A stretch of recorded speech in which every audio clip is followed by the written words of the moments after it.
Hey everyone. This week I didn't have an opportunity to fly too much. I was extremely swamped with work. But I did manage to get out and fly my tiny whoops, the Beta75X, as well as my 3-inch Airblade Oclair. Um, in this video, I'm going to provide an update on what I think of the Beta75X after flying it on and off for about a week, as well as a few other things. So during last week's review of the Beta75X, I mentioned I also ordered a parallel charging board from BetaFPV, and that the board came with a short between the positive and negative terminals. As I mentioned in the video, I also reached out directly to BetaFPV to let them know the issue and see what they wanted to do about it and give them the opportunity to comment. While it did take me a few days to receive a response from them, the first response I got from them was that they were forwarding the video to their engineering team to take a look, and that they were going to mail out a replacement board after the national holiday this coming week. So I haven't received the replacement board yet, and I don't anticipate I will for at least a week, maybe 2 weeks is more likely. Once I do, I will make sure to include that update as part of that week's video. So I've been flying the Beta75X for about a week off and on since I did my unboxing last week. I managed to get about 10 or 15 flights in. And before I say anything, I just want to mention I really wanted to like this quad. I really, really did. But as a beginner who's been flying for around 8 weeks, I found it very, very hard for me to enjoy the Beta75X. Specifically, there were a lot of issues that I encountered while flying the quad as well as while trying to work on the quad. While flying it, I noticed doing simple tricks like rolls or flips would end up causing this extremely aggressive yaw washout that just made it very, very unruly to handle. And again, I'm I'm a beginner at this, so it could be that I just don't have the experience to overcome these issues fast enough or to detect that they're occurring and compensate earlier on. So for me as a beginner, I haven't enjoyed flying the 75X. I consistently found excuses to try and fly some of my other quads rather than the 75X. Um, what I did to make sure that this wasn't just, me feeling this way was I got a few experienced pilots to also play around with it for one or two flights and just kind of ask them what they thought of it. Now, I'm going to play a clip here from Flux FPV as well as put a link to his YouTube channel.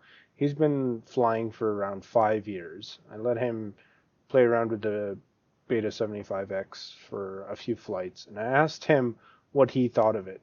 He came back with feedback that was opposite in some ways, but aligned in other ways with what I felt.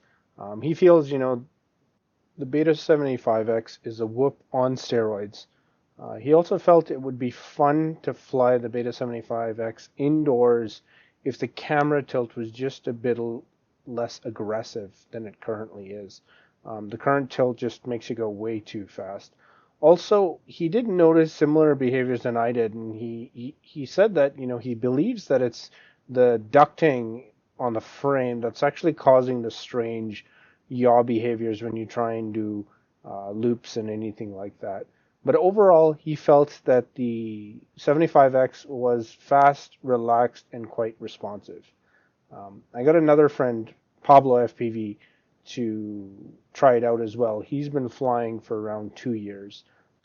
He said a lot of the same things that Flux did, specifically that, with a less aggressive angle, this would be a fantastic quad to fly indoors. So, I mean, that being said, my personal recommendation as someone who's been flying FPV for 8 weeks is not to buy a Beta 75X if you have the same level of experience as I do.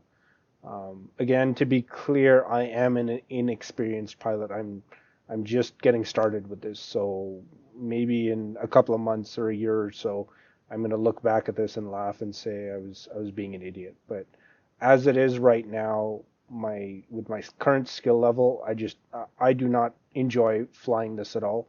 And I've also noticed that a lot of other people on Facebook and various forums have had similar bad experiences with their Beta75Xs completely out of the box. It seems like BetaFPV is having a fundamental problem with quality control before they get the units shipped. Again, this is my personal experience. I'm an inexperienced pilot, so if you doubt what I'm saying, please watch other review videos, get advice from more experienced pilots. But just personally, the Beta75X, if I knew what I knew now, I wouldn't have bought it at all. Because of the issues I was having with the Beta75X, I decided to take my Airblade Oclair 3-inch along with me and fly it. Just, it's been a few weeks since I managed to fly it. It's been snowing here, so I didn't want to take any of my good quads out and fly them. But I absolutely fell in love with this quad again. I love it. It's so responsive. It's so fluid. As a beginner, I feel I can fly with confidence using it compared to some of the other quads where I'm a bit concerned that I might lose control of it very easily. If you haven't checked them out yet, Airblade UAV makes some amazing frames. They sell some amazing gear. Head over to their website and check them out. This Airblade Oclair is easily one of my favorite quads. Out of curiosity, I decided to just measure the Beta75X and compare it to the Oclair just to try and understand what it was that made the Oclair just a more positive experience compared to the Beta75X. The interesting thing I found is the prop to prop, kind of motor to motor measurement of the Beta75X was 75 millimeters, which is what they advertise. But on the 3-inch Oclair, that 75 millimeters is actually the diameter of my props, which I find is kind of interesting. I think the larger frame, which works out to just under 6 inches, helps make the Oclair a lot more stable in the air, as well as the fact that it doesn't have those ducts or anything else obstructing the thrust from the props, makes it fly a lot more stable compared to the Beta75X. Before I finish up this week's video, I want to send a big thank you to Flux FPV and Pabs FPV for giving me their feedback on the Beta75X. Here are some clips from their YouTube channels. I strongly suggest heading over, checking them out, and if you like what they do, just hit that subscribe button.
that's it for this week. If you like these videos so far, please hit that subscribe button.